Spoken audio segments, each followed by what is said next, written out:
माननीय अध्यक्ष जी, राजस्थान वीरों की धरती है। आरसी पर समझौता हो गया, फिर भाषण नहीं होगा। विपक्ष के पेट में घुटने पड़ रहे हैं, इनको बड़ा दर्द हो रहा है कि राजस्थान का भला कैसे हो रहा है।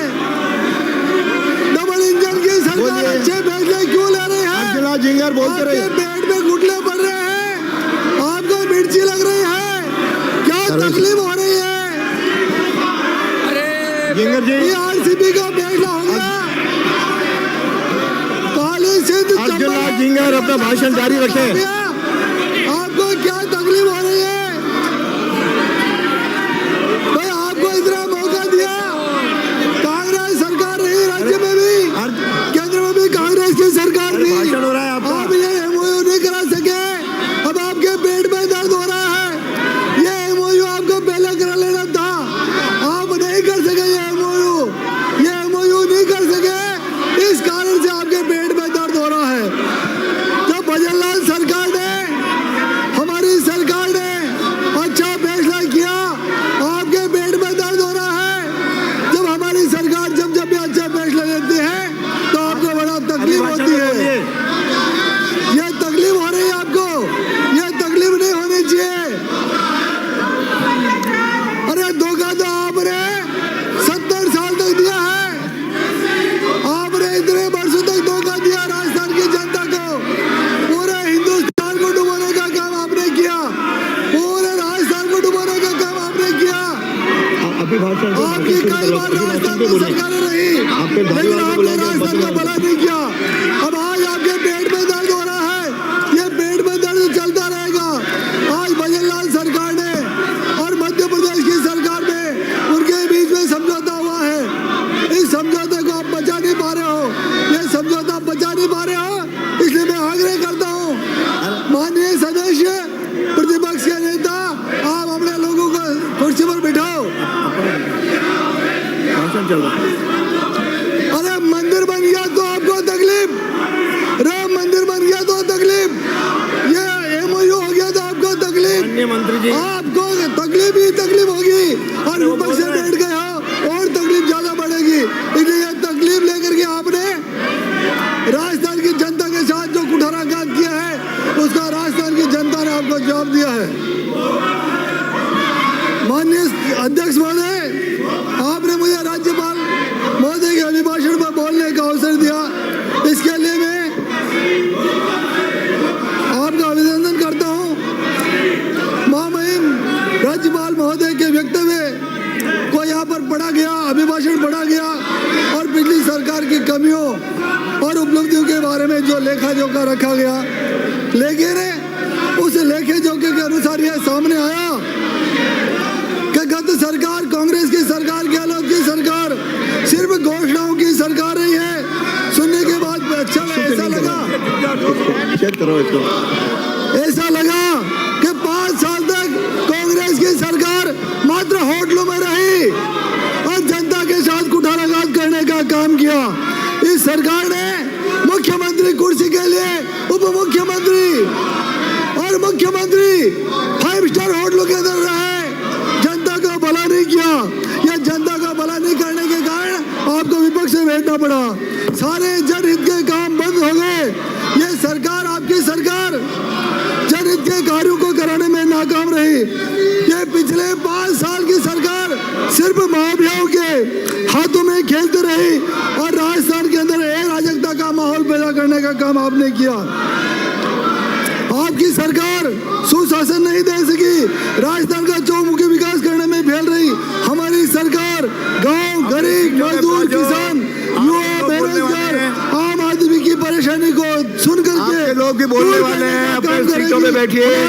हमारी सरकार खुशहाल राजस्थान, विकसित राजस्थान, अपराध मुक्त राजस्थान बनाने का संकल्प लेकर आगे बढ़ रही है। मैं इस अवसर पर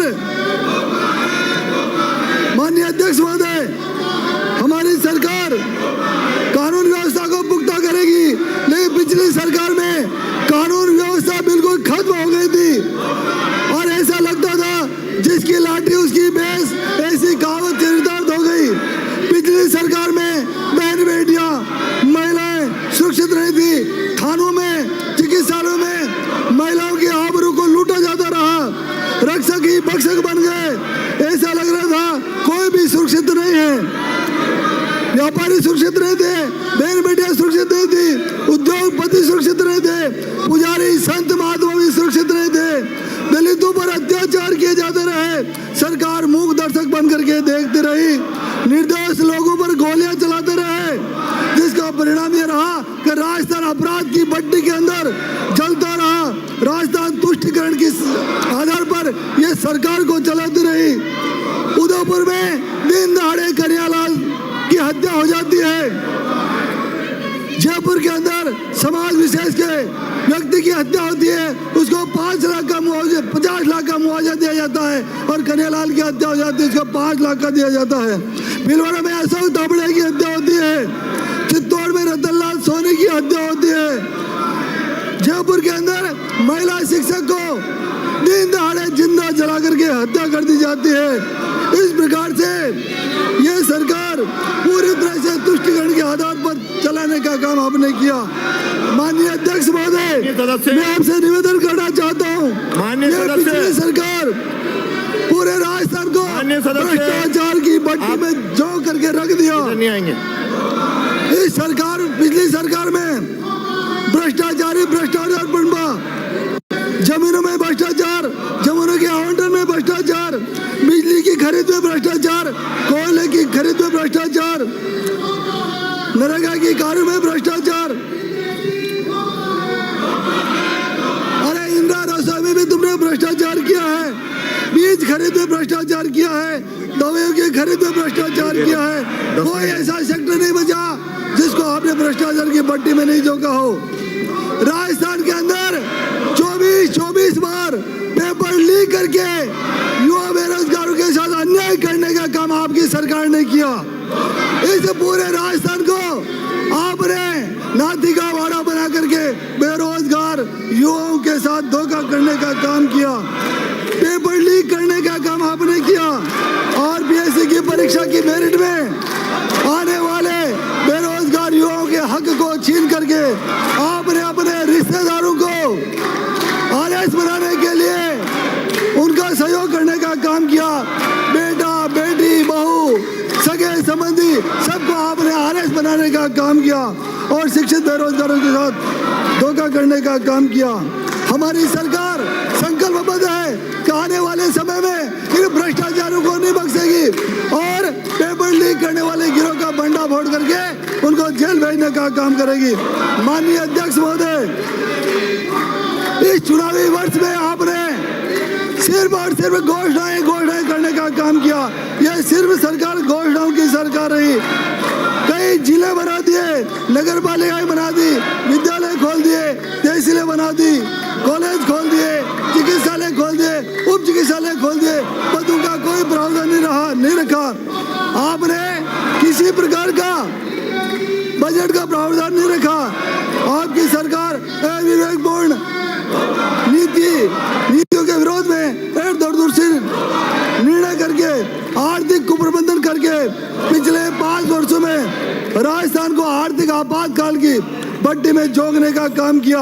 आपने राजस्थान, हमारे समय में राजस्थान विकसित राजस्थान बनने वाला था, लेकिन आपने इसको कर्ज में डुबा करके वापस इसको बीमारू प्रदेश बनाने का पाप आपने किया है। यदि भारत के लेखा परीक्षण महालेखाकार की प्रतिवेदन को लेखे को देखें तो 18-19 के अंदर आपने 31 मार्च 19 को राज्य पर 3,11,74,000 करोड़ का भार देने का काम आपने किया।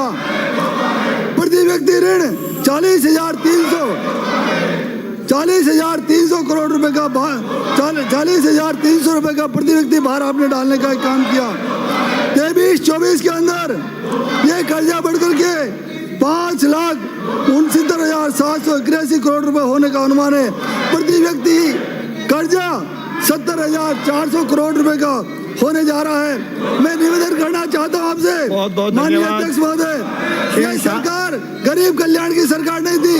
हमारी सरकार, भजन लाल जी की सरकार, केंद्र में मोदी जी की सरकार गरीब कल्याण के कार्यों को हाथ में लेकर के संपूर्ण राजस्थान को श्री शांति धारीवाल, इसके बाद में नंबर नहीं आएगा यदि आप अपने सीटों में जाओ। अपने सदस्यों को सुनो। सरकार श्री शांति धारीवाल, परिवारों को आप अपनी सीटों में जाइए। परिवारों को निश्चित रूप से शौचालय देगी। फिर अगला नाम इधर से पुकार रहा हूँ। देगी, अब आपका नंबर गया। देगी, गरीब परिवार को पक्का मकान देगी, मीठे जल से नल कनेक्शन देगी, हर हाथ को काम मिलेगा, हर खेत को सिंचाई के लिए पानी मिलेगा, हर घर को उज्ज्वला कनेक्शन मिलेगा, किसान सम्मान मिलेगी, परिवारों का इलाज आप लोग अपने सदस्य लेकर जाओ। नहीं तो आपके सदस्य नहीं बोल पाएंगे, से जोड़ा जाएगा। आपके सदस्य नहीं बोल पाएंगे यदि सीटों में नहीं जाओगे तो। अगला नाम पुकार रहा हूँ, श्री राम साय वर्मा। बीमा योजना का लाभ मिलेगा, बच्चों को शिक्षा मिलेगी, श्री राम साय वर्मा, राजस्थान बनेगा और हमारा राजस्थान कैसे चलेगा?